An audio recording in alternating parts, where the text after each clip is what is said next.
Hello guys, welcome back to my YouTube channel. I hope आप सब अच्छे होंगे, अपने घर में सुरक्षित होंगे। तो इस वीडियो का लंबे समय से इंतजार कर रहे थे वो स्टूडेंट्स जो दून यूनिवर्सिटी में एडमिशन लेने का सोच रहे हैं या दून यूनिवर्सिटी के बारे में रिसर्च कर रहे हैं।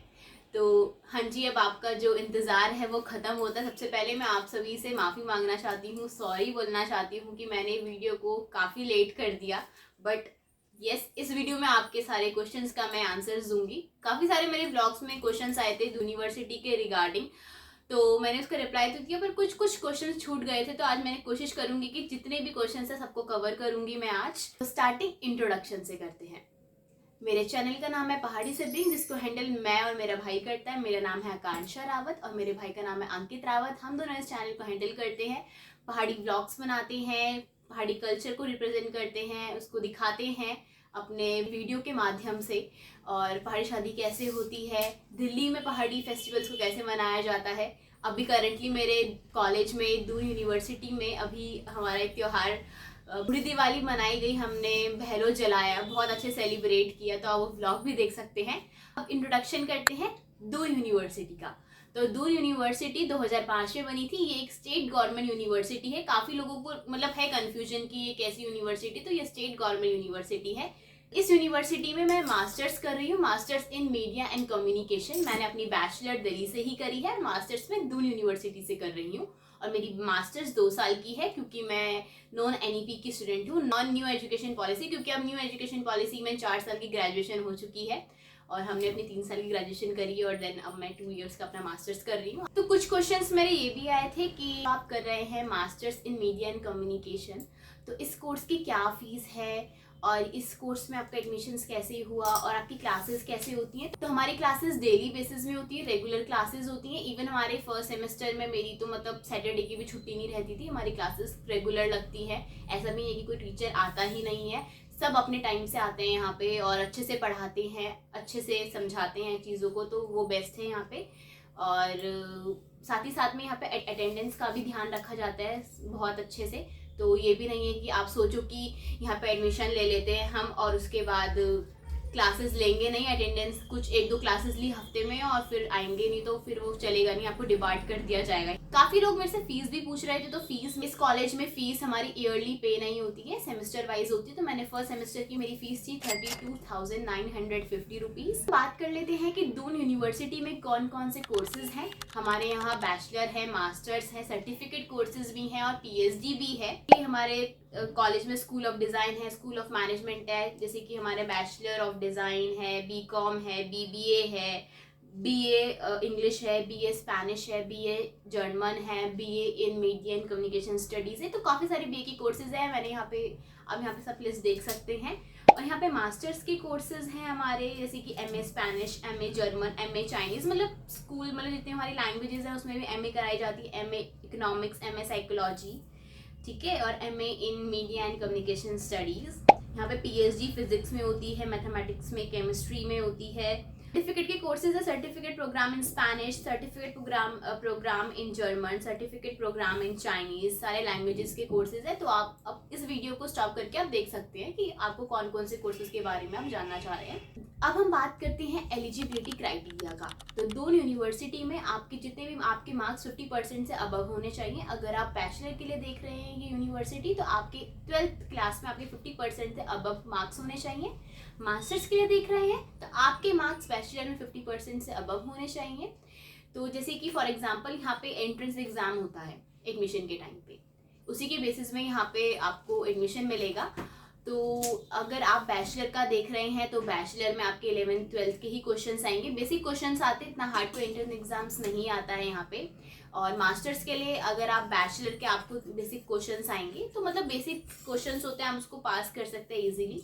अब हम बात करते हैं यहाँ के हॉस्टल की। तो हमारे दून यूनिवर्सिटी में 3 हॉस्टल हैं, एक बॉयज़ हॉस्टल है और 2 हमारे गर्ल्स हॉस्टल है। हमारे बॉयज़ हॉस्टल का नाम है शिवालिक बॉयज़ हॉस्टल और गर्ल्स हॉस्टल में 2 है, एक ओल्ड हॉस्टल है, एक न्यू हॉस्टल है। तो ओल्ड हॉस्टल का नाम है Alaknanda girls hostel and new hostel का नाम है मंदाकिनी गर्ल्स हॉस्टल।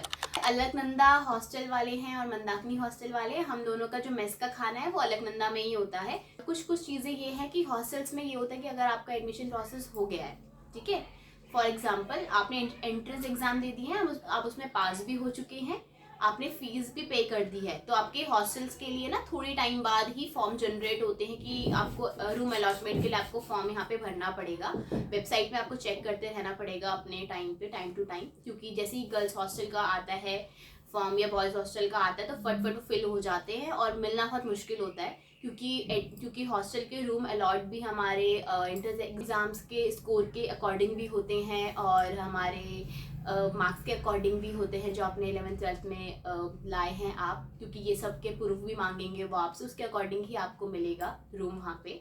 तो आपको हमेशा चेक करते रहना है। तो 4-5 फॉर्म होते हैं हमारे, एक तो affidavit by student, affidavit by parents, और आपका फिटनेस एक फॉर्म होता है कि आपको कोई बीमारी तो नहीं है, आप हेल्दी हैं नहीं है, आपका क्या फोबिया है, आपको किसी से डर लगता है, तो इन सब के आपको फॉर्म को फिल करना है। फिल करने के बाद आपको नोटरी करानी है अपने कोर्ट में जाके, जहाँ पे क्या होता है कि कोई भी एक लॉयर है ना, कोर्ट, आप कोई भी कोर्ट में चले जाएंगे अपने घर के पास में, तो वहीं पर ही आपको स्टैंप लगवा देंगे, वो आप बोल देना कि हमें नोटरी करवानी है तो स्टैंप लगवा देंगे आपकी हर पेपर में, और एक अपना लॉयर अपना एक पेपर दे देगा, ठीक है। क्योंकि उससे क्या होता है मैं बताती हूँ अपने टाइम पे, मेरे टाइम पे मैंने सबसे बेकार गलती ये करी कि मुझे आइडिया था ही नहीं नोटरी का।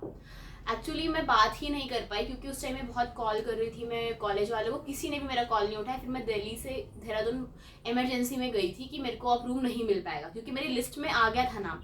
लिस्ट निकलती है एक्चुअली हॉस्टल्स जब आपको रूम अलॉट हो जाता है, तो लिस्ट 1 में अगर आपका नाम आया ठीक है, सेकंड में आया ठीक है, आपको चेक करते रहना है और टाइमली आपको वहाँ पे अपना जाना है, फटाफट रूम अलॉट कर देंगे वो आप, क्योंकि अगर आप लेट जाओगे तो आपका रूम आपके यहाँ से चला जाएगा। तो मैं टाइमली गई, मुझे नहीं पता था कि नोटरी वाला भी कोई सिस्टम है। मैं दिल्ली से एकदम से पहुंची देहरादून, तो मुझे वहाँ पे बोलते हैं कि गार्ड आंटी ने बोला कि बेटा नोटरी भी करानी पड़ेगी। फिर मैं देहरादून के ही कोर्ट में गई, वहाँ पे मेरी नोटरी हुई थी, 400 समथिंग की नोटरी हुई थी मेरी वहाँ पे। और इमरजेंसी में तो देखो यही काम होता है। और फिर वहाँ पे उन्होंने नोटरी कराई, फिर मैंने हॉस्टल में दी वो अपना नोटरी वाला जो स्टैम्प होता है बेसिकली, वो दिया। तो इसलिए मैं भी चाहती हूँ कि आप सब लोग प्लीज़ इस गलती को अवॉइड करना, ये बहुत ज़्यादा टाइम कंज्यूमिंग रहता है। तो आप नोटरी पहले से ही करा के आना अपने घर से और हॉस्टल वालों को दे देना। ये 4-5 फॉर्म ही होते हैं जो ऑनलाइन वो फॉर्म के साथ ही अटैच करते हैं कि आपको ये मेल करना है, वो प्रिंट आउट करा के आपको नोटरी करनी है और हॉस्टल वाले को देना है। देन आपके साथ सब कुछ सॉर्टेड है। और आप बोल रहे हो कि हॉस्टल में किस चीज़ रूल रेगुलेशंस क्या हैं, क्या चीज़ें हम ले जा सकते हैं क्या नहीं ले जा सकते, इसके लिए मैं पर्टिकुलरली आपको हॉस्टल में ही रह के वीडियो बनाऊंगी कि बताऊंगी कि क्या क्या चीज़ें आपको ले जानी ज़रूरी है और क्या नहीं। अब हम बात कर लेते हैं हॉस्टल की फ़ीस की। तो मैंने फर्स्ट सेमेस्टर की हॉस्टल की फ़ीस दी थी 23,766 रुपीज़। और अब सेकंड के लिए हम अलग से पे करेंगे, फिर थर्ड के लिए अलग से पे करेंगे, मतलब ईयरली नहीं होता, सेमेस्टर वाइज होता है यहाँ पे। और एक और चीज़ और बता दूँ कि बॉयज़ हॉस्टल में हमारा जो शिवालिक बॉयज़ हॉस्टल है वहाँ पे रूम अलॉटेड एक रूम ही होता है, मतलब सिंगल रूम अलॉट होता है। अलकनंदा में भी सिंगल रूम अलॉट होता है, बट कभी कभार ऐसा होता है कि भीड़ होती है तो वहाँ पे एक रूम में 2 बच्चों को भी शिफ्ट कर देते हैं कि मतलब एक सेमेस्टर तक आप रहो, फिर सेकेंड सेमेस्टर तक आपको अलग कर देते हैं। बट मंदाकिनी में आपको 3 रूम शेयरिंग करना पड़ेगा, कि 3 लोगों को, 3 गर्ल्स को एक रूम शेयर करना पड़ेगा। तो वो आपके अकॉर्डिंग है कि आपको किस में जाना है, क्योंकि मैंने भी अपना अलकनंदा में ही मतलब प्रेफरेंस भरा था क्योंकि मुझे सिंगल रूम ही चाहिए था।